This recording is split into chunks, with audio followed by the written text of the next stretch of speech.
countdown or not?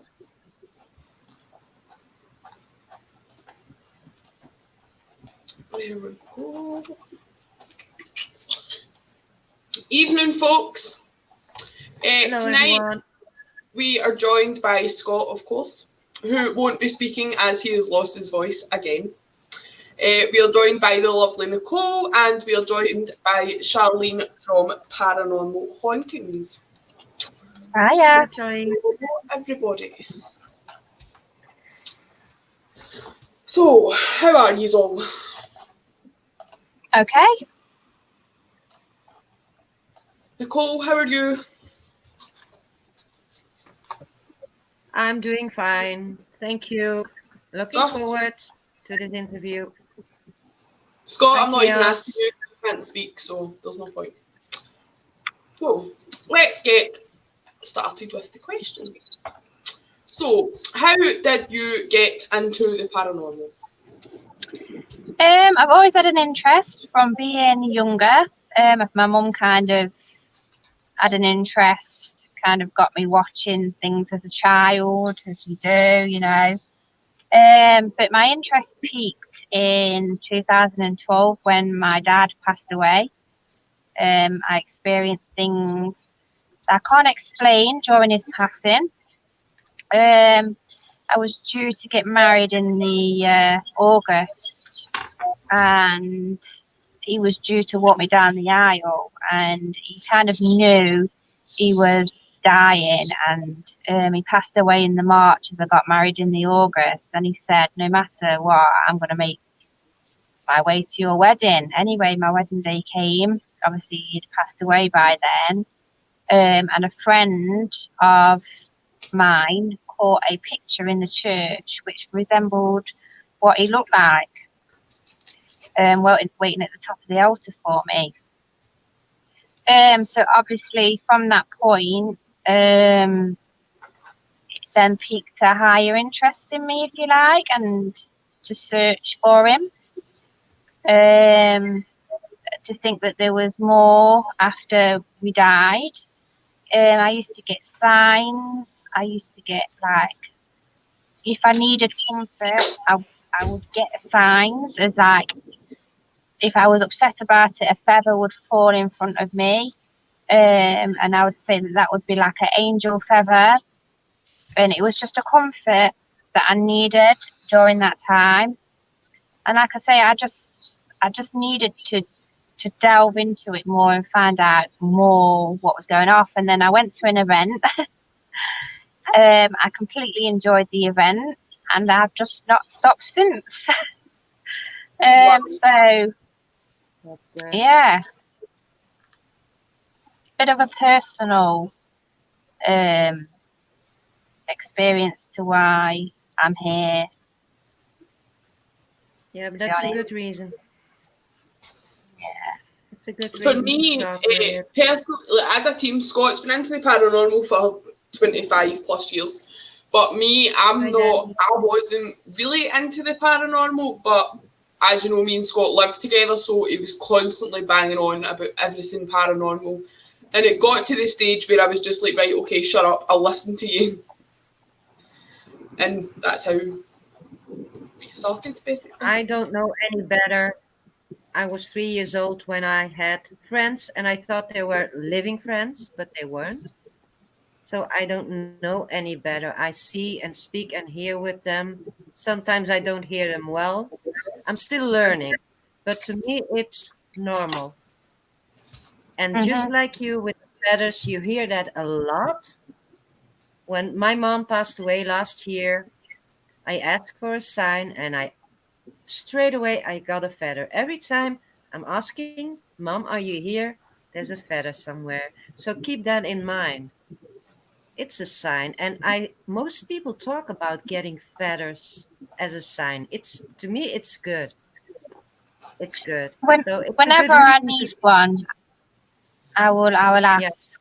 And you know, people like to mock, don't they, and say, "Oh, they're just bird feathers," and blah blah blah. But not when it falls from your bedroom roof and there's no birds in your house. That's true. No. You know yourself as well when when it's different for just like, obviously, like as you said, like a normal bird's feather to an actual sign, you would know yourself as well. Yeah. You just know. It's just a knowing. Mm-hmm. I think. So, how long have you been investigating it as a team? As a team we are now, we've been investigating together for 3 years. I was in a previous team before that. And then was in a previous team before that, but that was more events. So I've gone from events, doing like an events company, didn't kind of like the events, wanted to go more into privately. I went into a private team. Amy's here. Amy's coming in. Hi. This is my team member. Amy. She's come to join me. And so it's been about 3 years, hasn't it, that we've been investigating together now? Yeah. 3 years. It must seem like 2 minutes though. No. Behave. Yeah. And you do investigations. Do you investigations on buildings, nature, like you told us, or do you do investigations at people's homes as well? We've just started doing homes more, haven't we? Yeah. We've just started doing homes, more personal attachments rather than the home itself. If we get called, we go, don't we? Yeah. There's been probably more since lockdown this year. Yeah. We've had more this year.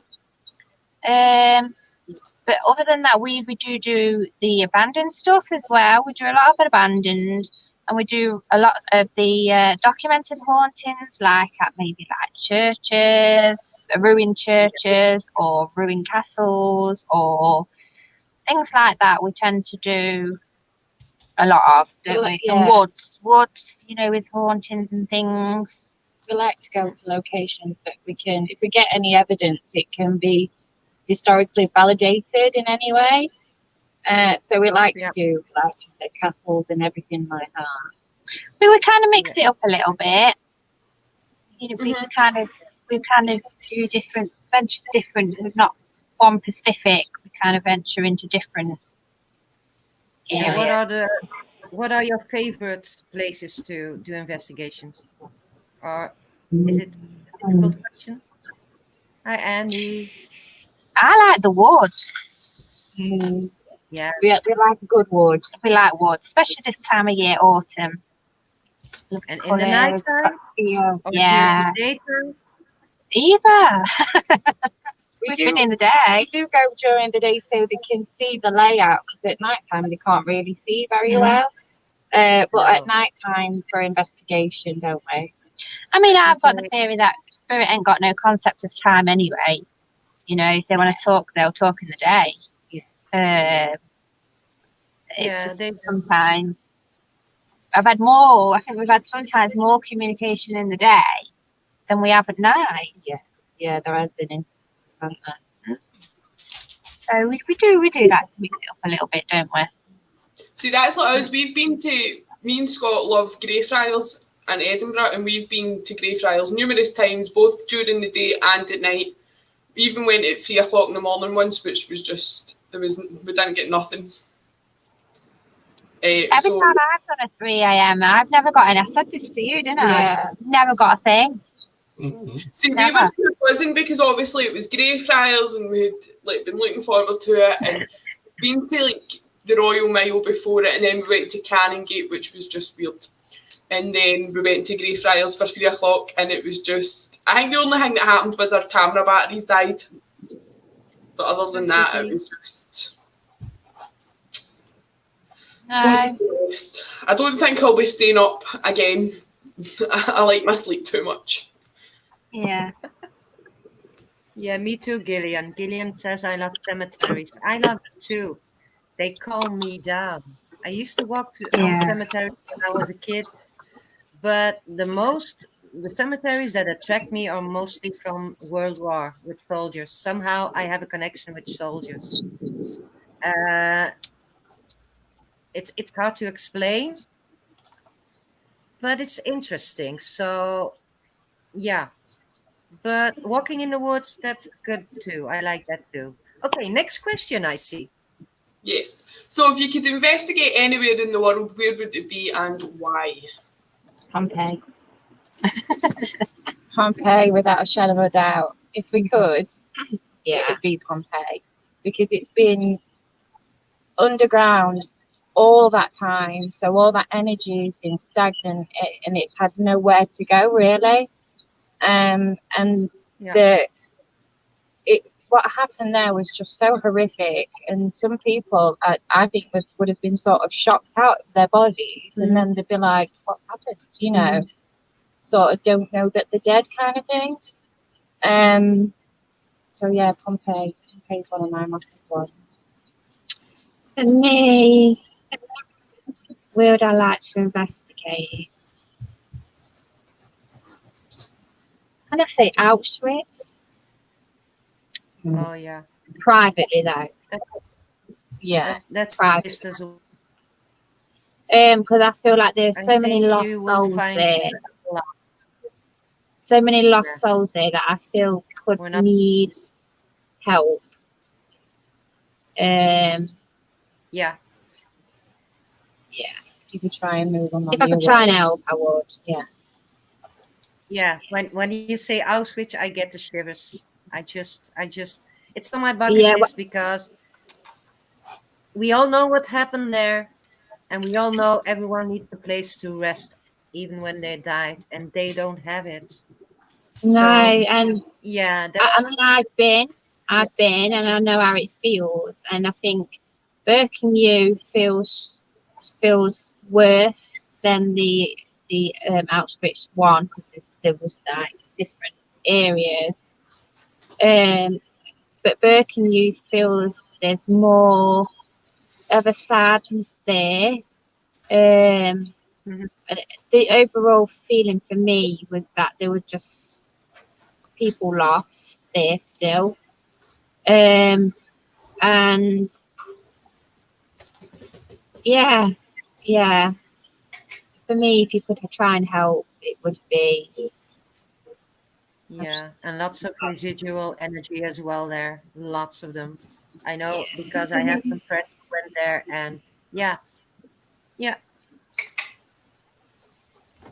that should be my bucket list as well. One of them.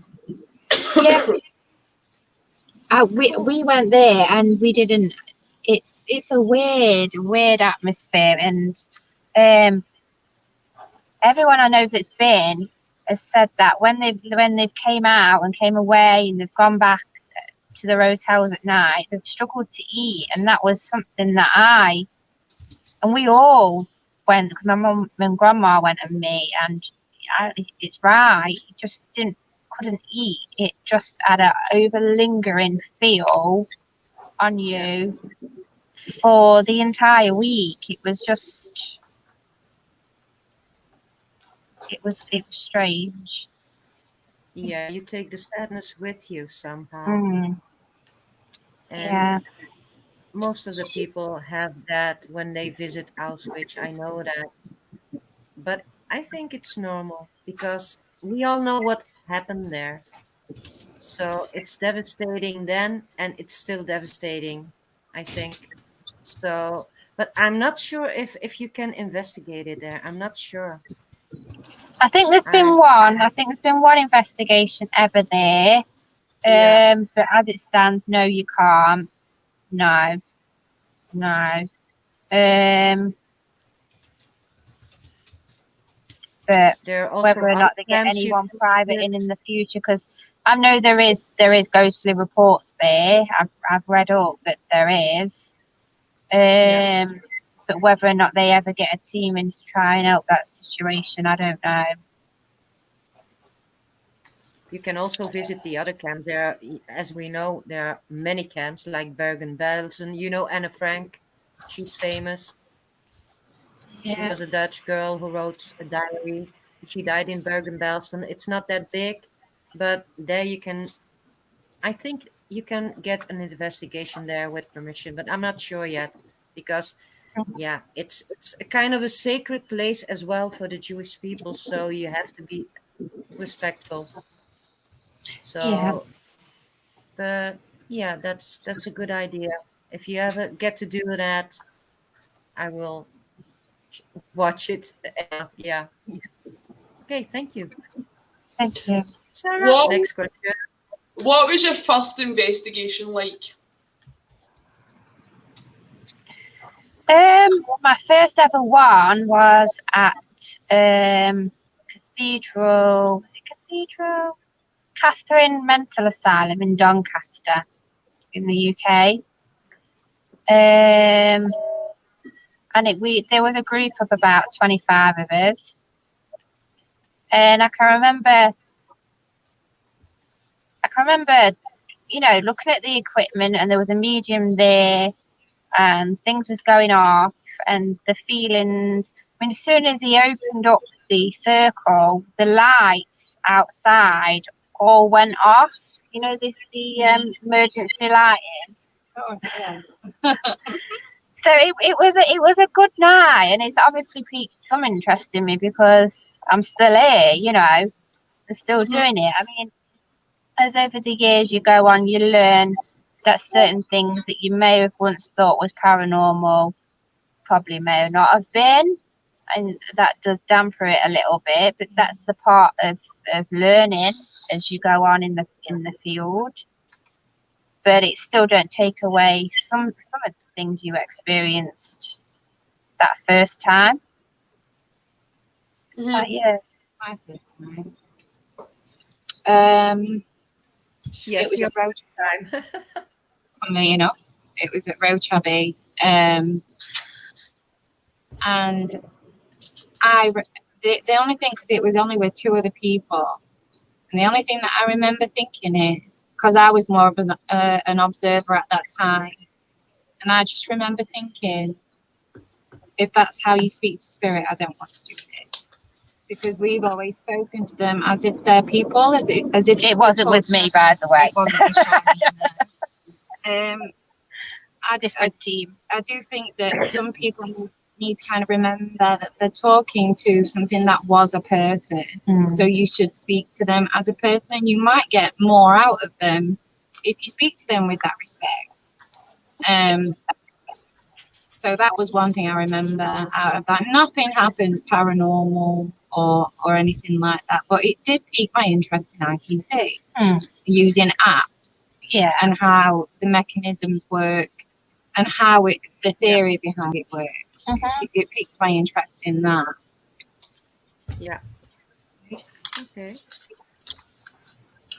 That's cool. So, out of all your team, who is the easiest one to get spooked? So, who gets frightened first? None of us. None of you. None of us, honestly. No. Honestly, we will go and vent. If we hear something, we want to know what it is, and we're in there. I know.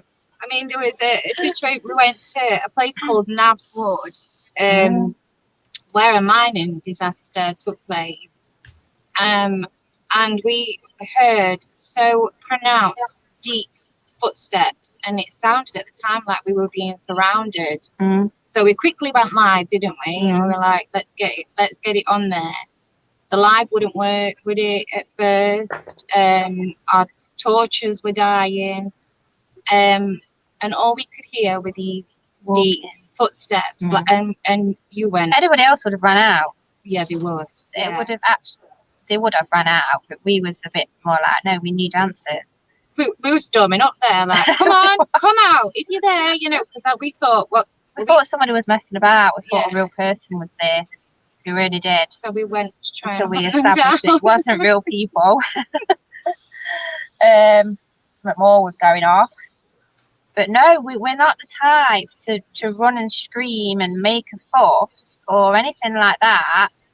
I mean, I think a lot of people that watch us do think that we have balls of steel, because we've been in some places where men have run out, and we would have just stayed there and just got along with it and tried to communicate and see what was going on. I think I would have. Like, I'm in the wrong profession. I can't even watch a horror movie. I'm like this. Oh Whereas yeah.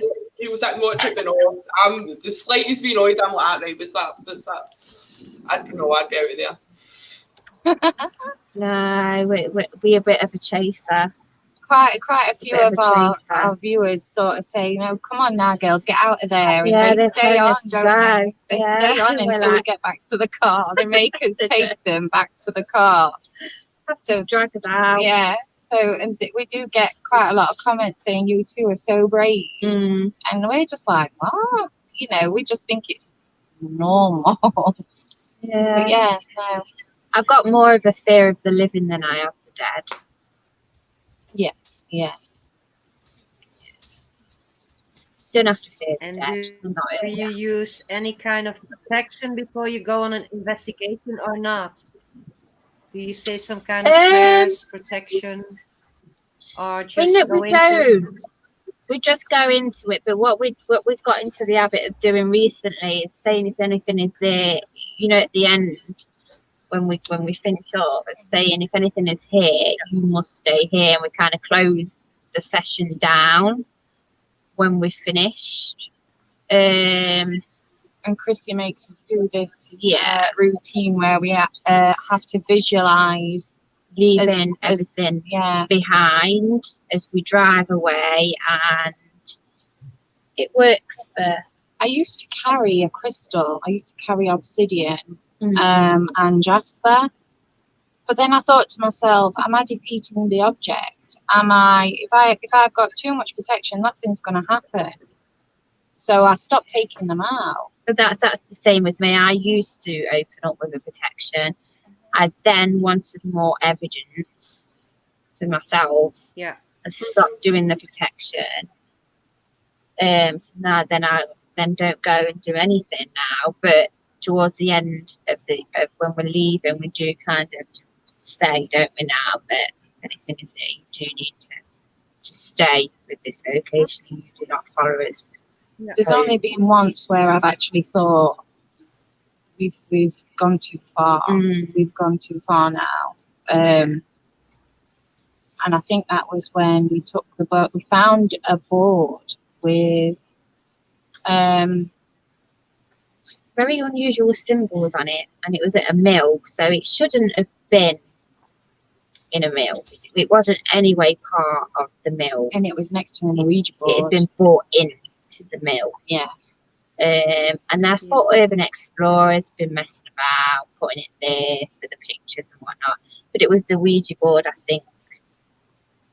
We took the Ouija board and we took that board, and it was quite big to get out of there. But we I actually took that home. I actually did take that home Yeah. because we did have evidence with it, and it was kind of, if anybody had been playing with it or going to that location, then they don't know what they were going to encounter with it. So I actually did take the board home with me, and we did have activity when we got home with it, but it's kind of closed off now. It was during that session. Been protected, so it got a bit heated, didn't it? It was swearing at us. We were getting called all the colourful names under the sun. What else happened? We were hearing like it was boots footsteps walking on the roof. And we've investigated that place, what, 3 times now. 2 times after, and it's been quiet by that one room. It's in the same room. That's the only time I thought Have we gone a bit too far.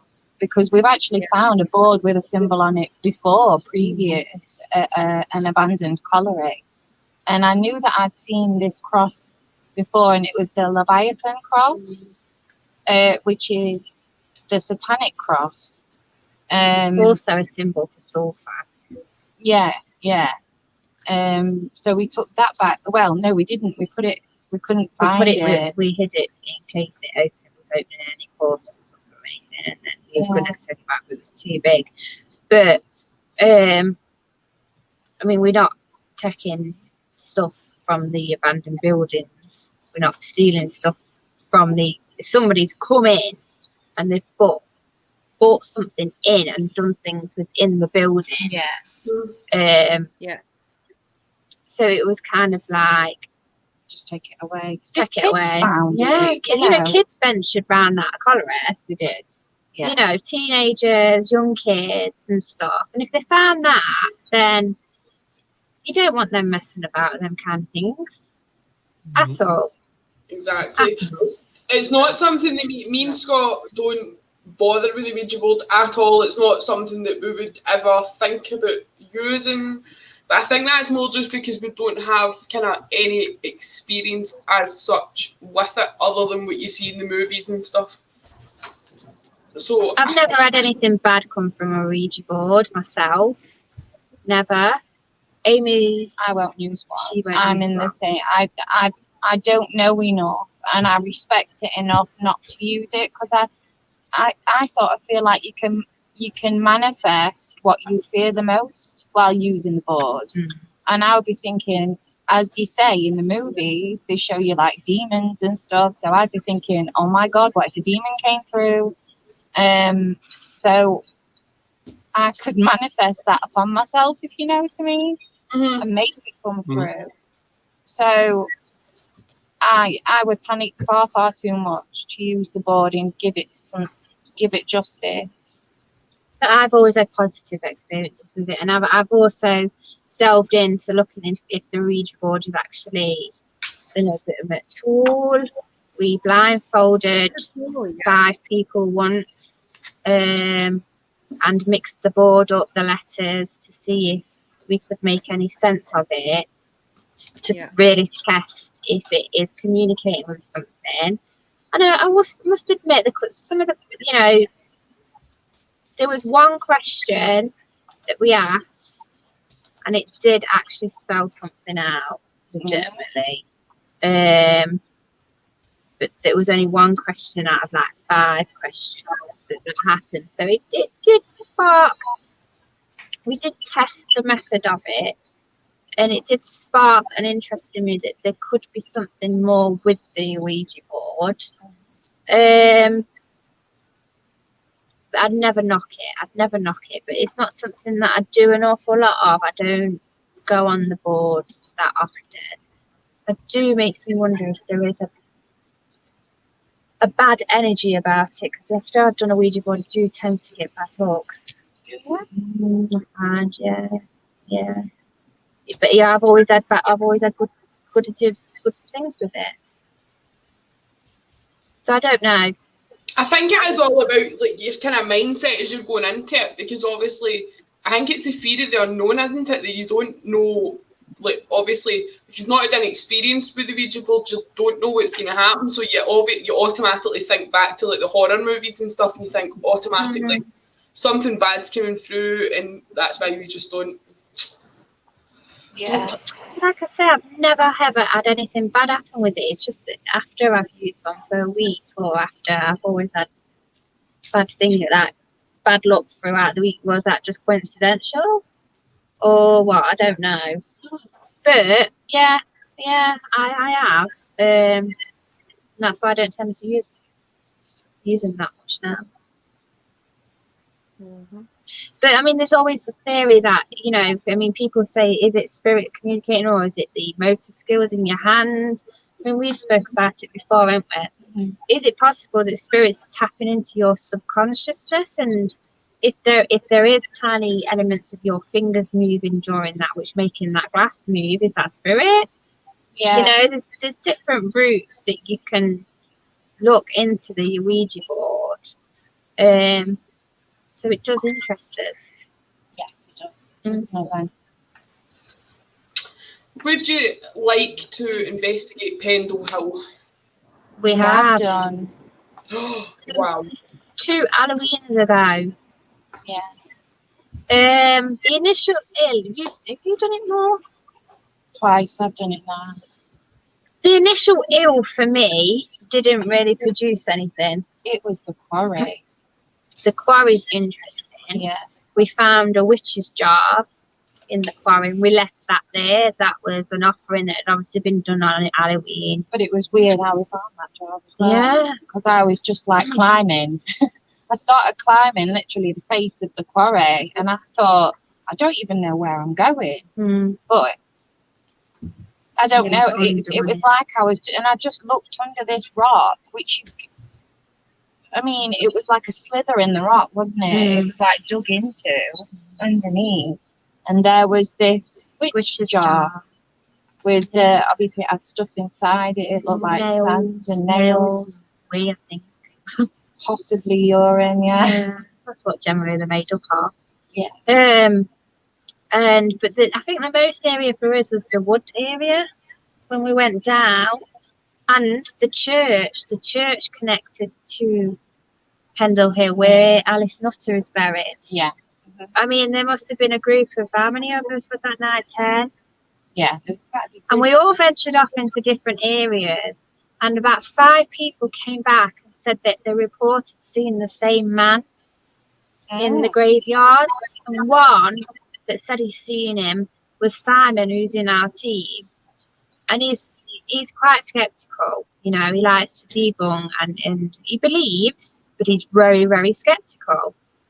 And he states firmly that he's seen a man stood behind one of the graves where Alice Nutter is supposed to be buried. I don't think it's bad up there. I think it's good up there. I think you could get some interesting results from various different areas up there. The whole area has got something. You know, there's many different areas of Pendle Hill that you can investigate. Lancaster, if you like. Yeah, I do like. I like the quarry. Mm-hmm. It ties into the story of the Pendle witches, but it's where Elizabeth Demdike was said to have met the devil. And the sounds as well. Can you remember the sounds that we were getting in it? And we were like, we were almost seeing things because we was obviously at the bottom of the quarry, so it was a good look up to the top. And I kept thinking I could see somebody stood at the top of the quarry. It's very good. If you ever get a chance to do that, I definitely recommend the quarry. It's on our list to go to Pendle, so it is. There's Scott asking, do you think that Alice is buried in New Church? There are various stories. There is, I mean, a family's buried in there, aren't they? That's supposed to be her initial family tomb. I think she is. I know that rumoured witches aren't supposed to be buried in churches and things, but I have known witches to be buried in churches. I came across one the other night in Google Spooky Graveyard. Yeah, so I have known it to happen. Here are some pictures that match. Oh, it's showing us pictures of Pendle. Amy sat on her phone. Sorry. So yeah, I think that she could be. Yeah. Okay. So in your video, you use something called a spirit tunnel. Can you explain what it is? Because we've never heard of that. The vortex. Yeah. Is it the vortex? Is it a light spinning and it goes in a light? With smoke? With smoke? Yeah. So basically, that is a theory of the near-death experience, if you like. So we give spirit, it's a mirror, a laser, and it spins, and it creates a tunnel effect. Okay, and then we pump smoke into the room. So we give in spirit all the elements to manifest, if they like. And the theory is that when we die, we possibly see a tunnel. That's what a lot of near-death people, experience near-death, report. So if people have died and have seen a tunnel, they may relate to seeing a tunnel again, to coming back down to our realm to communicate. We've had some pretty interesting captures in it. Yeah. A skeptic would say that it's probably nothing more than pareidolia, but we've had some faces within that tunnel that are amazing. The one that at Chrissy's house. Yeah. There's one of a lady at Chrissy's house, and you can literally see that she's wearing dark lipstick. Her lips are dark, aren't they? And the one in the garage of the lady looking. oh, yeah, the naked lady. Well, she's got dark hair. There's one in the garage that I've got on the profile picture. And that is, I mean, people have said that's the bestest capture I think I've ever seen for a ghost picture. And it is. You can see, you know, you don't even have to circle it for people to know what it is. People are like, yeah, I can see a woman with dark hair and this, that, and the other. It's an interesting concept. It's never going to prove life after death. But it does throw up some amazing results. But yeah, it has thrown up some interesting results from it. So I mean, every method that we use in this is not going to prove that spirits exist. You know, we use a K2, that's not going to prove that spirits exist. But it may support more evidence. But it could support it, you know, and that's the line of thinking. And the theory, I love the theory of the tunnel relating to something that they've seen in death or while dying. Yeah. Okay. That's good. Okay, next question, Sarah. Yeah.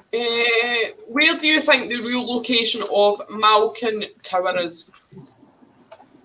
I've not heard of that one. Yeah. It's related to Pendle. Obviously, Scott can't talk, and it's his question. So I'll have to look into that one. he's going to type in the chat, and I'll put what he says up. It's a pain. It will take some time. Normally, it's Scott that does the interviews, and it's me that's sitting quiet.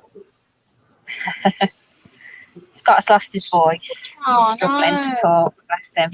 No, it's okay. It means calm, quiet. It means I'm nice and quiet. That's what it means, but it's just a pain when we're trying to do a live. There you go. It's where the home of the nut. Oh, the cottage. Is it the cottage? Yeah, the farm. Yeah. Yes, the cottage. I've never been, but I've been given the location to go to see it. Yeah, because we were on the hill, and It I was wasn't like, far, what's that yeah. down there? And I've been- Dave said, he says, Yeah. I can take you down there. Yeah. So I don't know if it was another family that owned it. I don't know Thing. anything about it. I've heard about it, but It was just wasn't there a cat that was in the wall of that cottage, if I believe right? When they were deconstructing it. Yeah, a cat was found. It was a mummified one, wasn't Yeah, and they used to do that. Was that the sign of protection? it? Yeah. It was Yeah. just familiar. It was just familiar died in the property. It used to Oh, still protect- Demdike. Yeah. Yeah, the old Demdike cottage. Yeah, It's I think it said to probably- be at the bottom of Pendle Hill. I think isn't it probably belonged to a witch because of the cat being in the wall. Yeah. Yeah. I would definitely say it's a trait. But who knows? Yeah. You have to feel for him, though, don't you? Mm. You do have to feel for him. Scott's saying it's said to be where Sadler Farm now Sadler Farm now stands opposite Lower Wellhead Farm. Mm. I think that's. I think we did see it last time we went. Sorry, I'm just moving around. Dave says it was in the trees down at the bottom. But he said he couldn't get to it at that time. No. Was it the weather?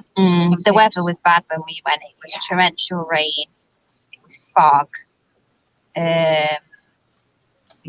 We did struggle a little bit, didn't we, getting up the hill? We couldn't make it all the way up the hill, but we got we've got a fair enough. Until we saw a torchlight coming down the Yeah. hill in the middle of the night, and every time we stopped, that They torch stopped. Weird, that was, wasn't it? And then, so we carried on walking. We were testing it for a little while, weren't we? Mm. And then they carried on walking, and then when we stopped, they Mm. stopped, and I was like, "This is getting weird. What's going on? Something's going on." So then we started walking back down the hill. Yeah. I think I would have been a bit kind of creeped out at that, to be fair. So, have you ever experienced or came across a negative spirit? I've come across what I think is a darker energy, yeah. A dog. A darker energy. I won't say necessarily demonic. Maybe some maybe just an energy that in life was a bit mean and nasty, Eddie.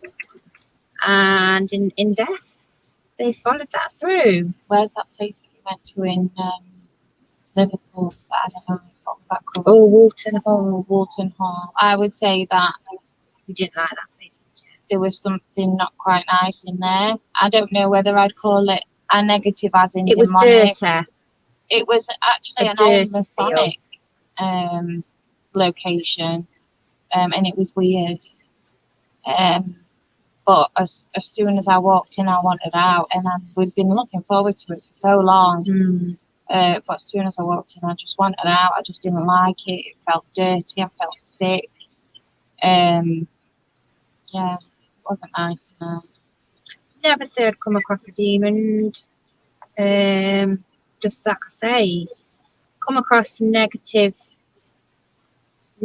spirits who might have been negative in life. Yeah, we humans, we have our moods as well. So spirits can be bully spirits. They have bad days or nights or whatever. So I personally, I never met a demon yet.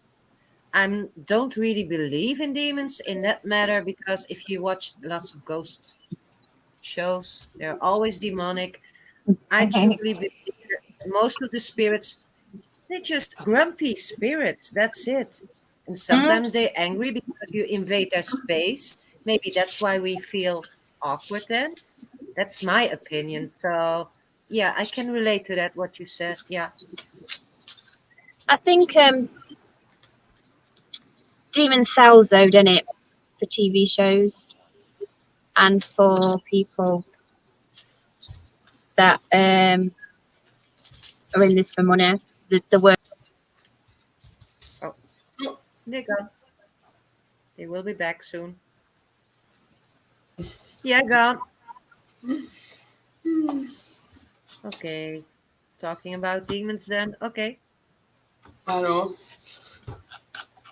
It's still So- my opinion that most of the shows do it for the show, demon. I'm not saying demons don't exist. The spirits that I've encountered, some of them poked me, scratched me, but it's my belief they do it to get my attention. hmm So if I get poked and scratched, okay, it hurts, it bothers me, but I don't think it's evil. It's just someone, hey, you're not seeing me, you're not listening to me, and I want to tell you something, and scratch, bang. That's my opinion. What do you think, Scott? But you cannot talk, so you have to write it all down. Sorry, That's all right. They're back. but my phone Back. after so long, it goes into like it starts doing its own thing. So I've never seen it do that. it was zooming in and out, and I'm like, if you see me, I was trying to sort it out, and then it's just clicked off. But we're back. That's quite all right. It's normally Scott that disappears because he's just recently got a new PC and a new webcam, and it's normally him that will disappear, and then you see him coming in that door behind me. Bless. Yeah. Okay. So where were we? Oh, yeah, we were talking about the TV programs. Yeah, I Yeah. think they use the word demon a lot, and because demon cells, and Mhm. it's sad, really. And if you watch some of them, you'd think there was a demon on every corner of the road, wouldn't you? You know, Yeah. but not like that, is it? I No, believe no, in. I do believe in. Yeah, Amy believes in demons. She does. I do. Um, there's some cases for me that, like Annalise, isn't it? Yeah. Michael, her case really does interest me, and I do think that could possibly be something much more than your average person with mental health. I think that there's something that could attach to her that could be considered along the lines of being a demon. But I don't think they're on every corner. No. What a demon is, we don't know. Like No. we've talked about this in length, haven't we? Like, are the elementals? I mean, let's not forget the church, Christian church, dubbed a bad spirit a demon. Yeah. Yeah. Yeah. That's just a name that they give for that. Mm. That strength of something negative.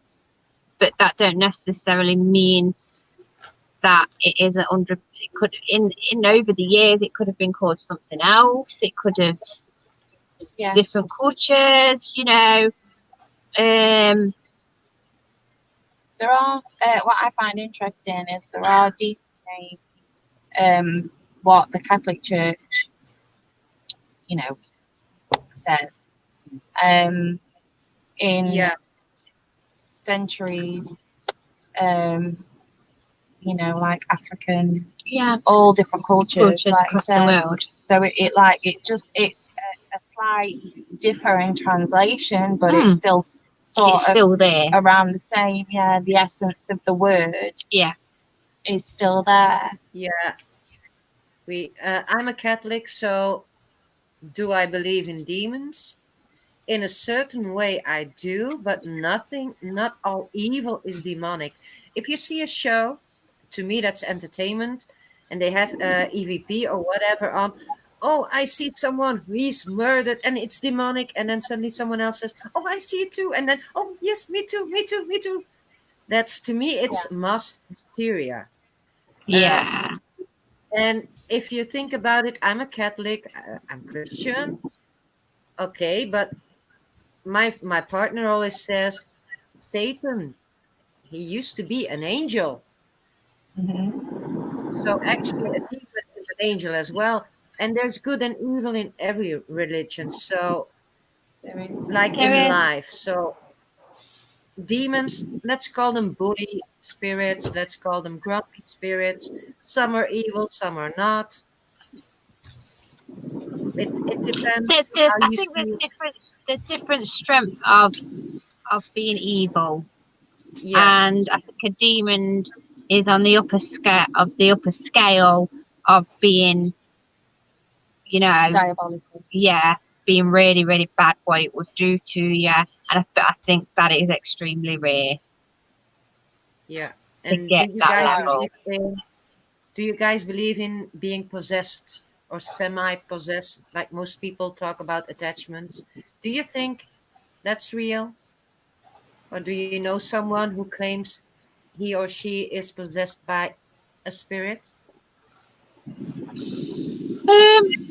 Well, I know what well, you know what go I'm on. going to say. I do believe in some cases of possession. I think most cases would be either mental health or somebody's convinced themselves or is frightened so much of being possessed they almost, you know, it's like a placebo, like they get frightened so much of it that they believe that they're possessed. Yeah, But I don't also, on the same flip side of it, I also don't believe that all mental health issues are mental health. Yeah. I think some of them could be it's a topic we've wanted to touch on for a while. Yeah. I take for instance, I mean, my uncle, he has schizophrenia, and he's diagnosed as schizophrenic. But he displays elements of possession. Yeah. And do I think that is mental health, or do I think it's a combination of two? I think it could be a combination of two, because you've got the element of mental health there. It don't get took seriously No. as anything kind of a possession, but And if he it's like you demonstrates, said earlier. Yeah, it's like you said earlier with the Ouija board. Maybe those spirits tap in our energy. So maybe I had this one experience that I felt someone was taking over my arm, and it felt real. So what you said with the Ouija board and possession, maybe they tap into our energy to tell us something. Is it a real possession? I don't know. I never knew anyone who claimed to be possessed. I knew a few persons who had attachments. That I do believe, but like my church, let's just call it that, says about exorcism, I haven't experienced it yet, so I'm not sure. But it's a good point of view that you have. Thank you. It's good. yeah. Okay, Sarah. Sorry. It's okay, Nicole. Is there any part of the paranormal you wouldn't go near?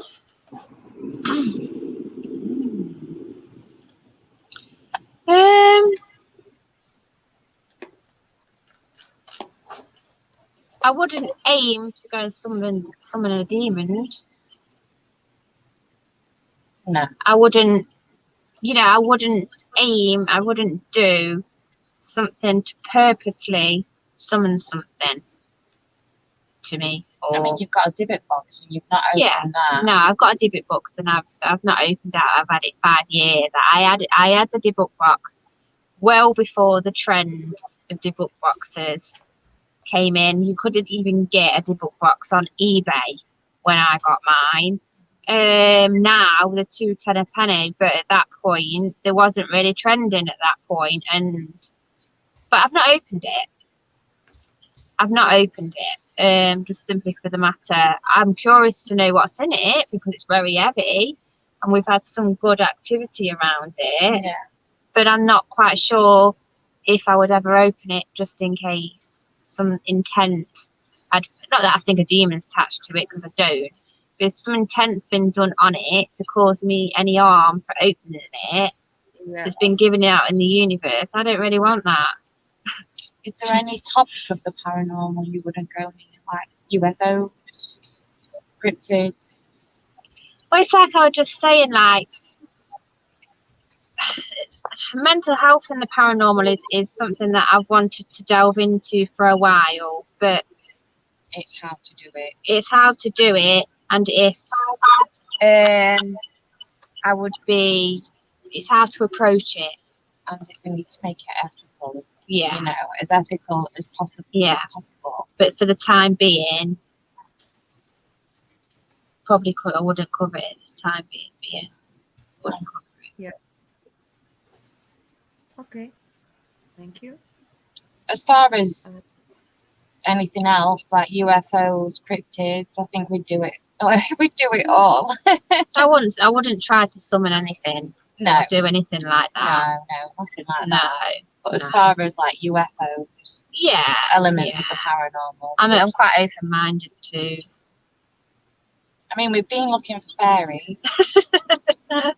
Charlene loves a good stone circle. I love stone circles. I feel like home in the stone circle. And I didn't really believe in fae until I went to a location in Scotland, at a castle, that it didn't come up with any reports of fae being there. But I was walking around and I thought, I'm thinking there's fae here, and I've never felt like this before, but I am thinking that there may be some elemental going off here.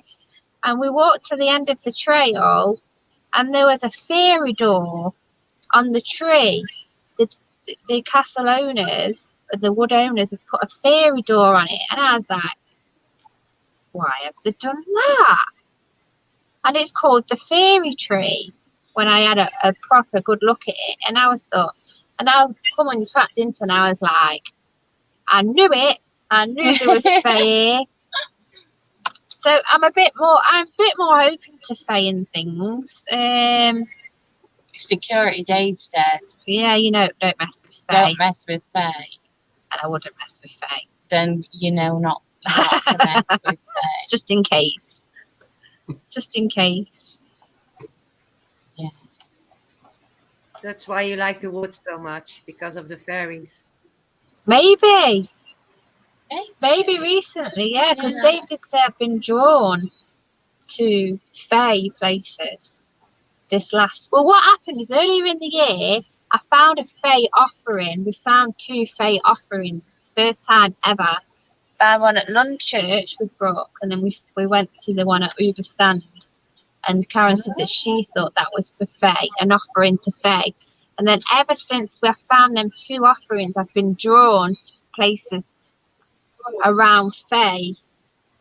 Even the rest in of the Wales, year. we were finding those little pebbles with fairies. Yeah, just little fae related instances that popped up during the year when we were not purposely going to do that, but no, it's just sort of popped up. Yeah. look, it's your signs, whatever it means, I don't know. But it's your signs, I think.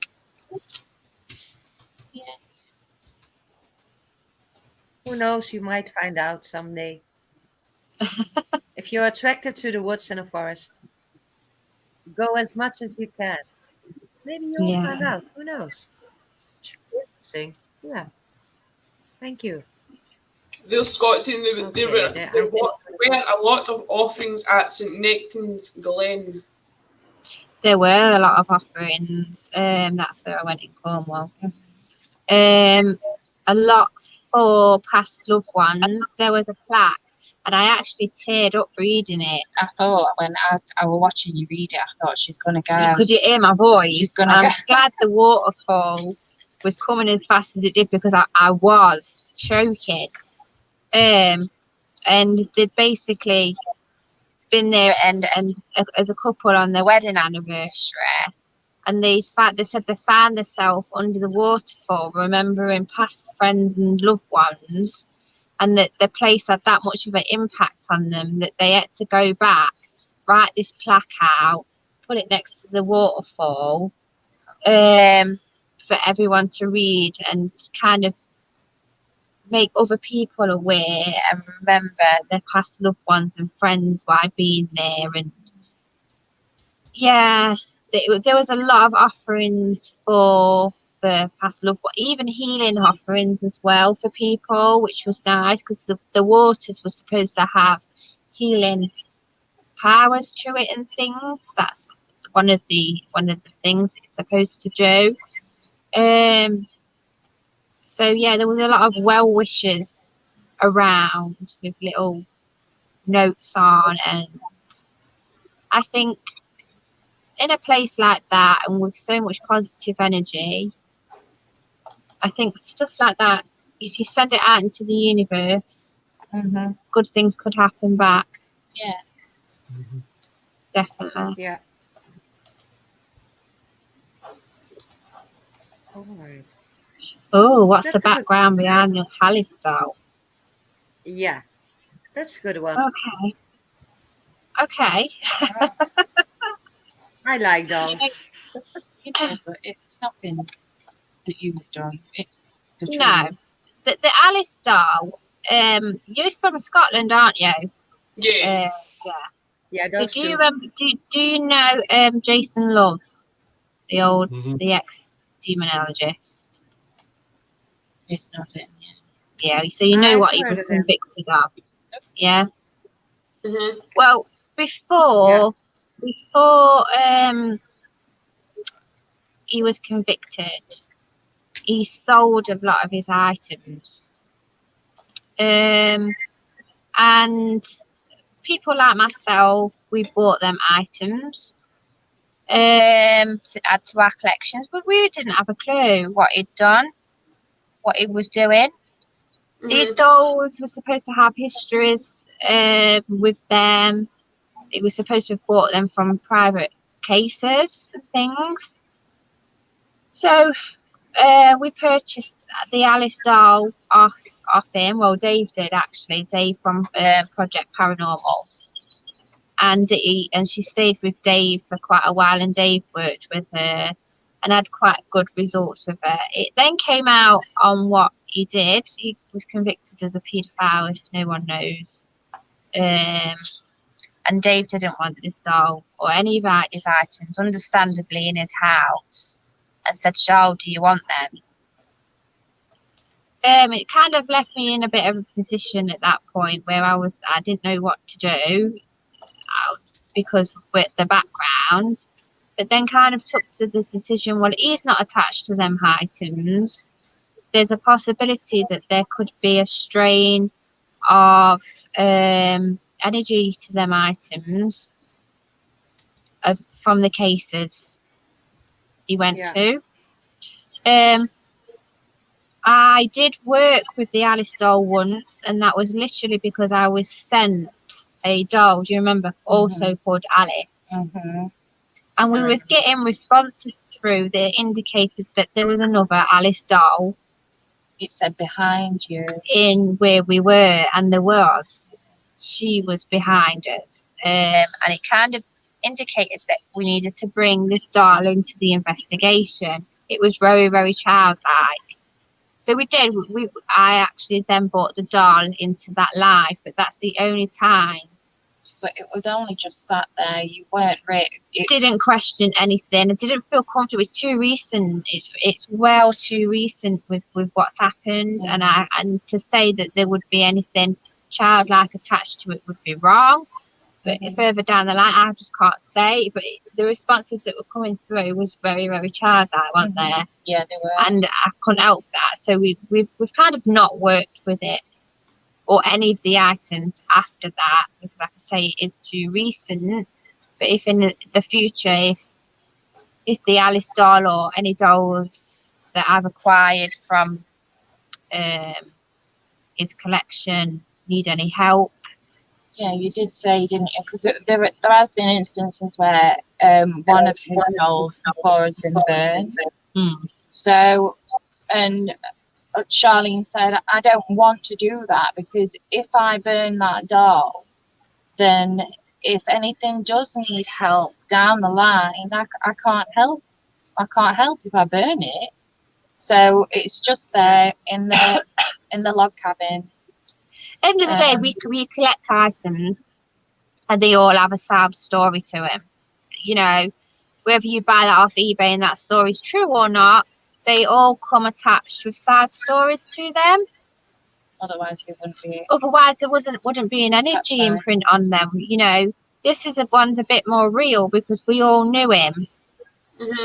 Yeah. We all kind of trusted him to a degree.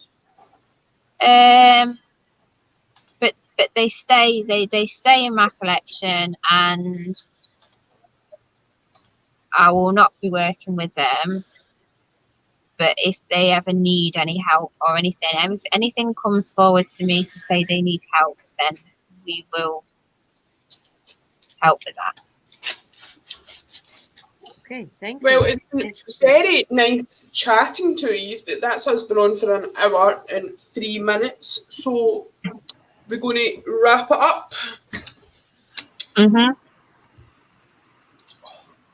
Thank you very much for having us. You've not nattered your head off. Come back. Yes, I hope you will come back because it's interesting. I want to know more. Thank you. Thank you. Thank you very much for having us. You are most welcome. And thank you for coming.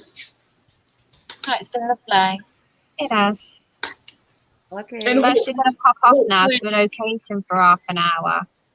Going to have a sneaky Okay. investigation. Hopefully you'll come back. Walk in the woods. We are going for a walk in the woods. Okay. Thank you. Thank Thank you so much. Thank you. Bye, Bye-bye. everyone. Bye. Bye. I hope your voice gets better. Yeah, no, we hope not. Bye. Bye, everyone. Bye.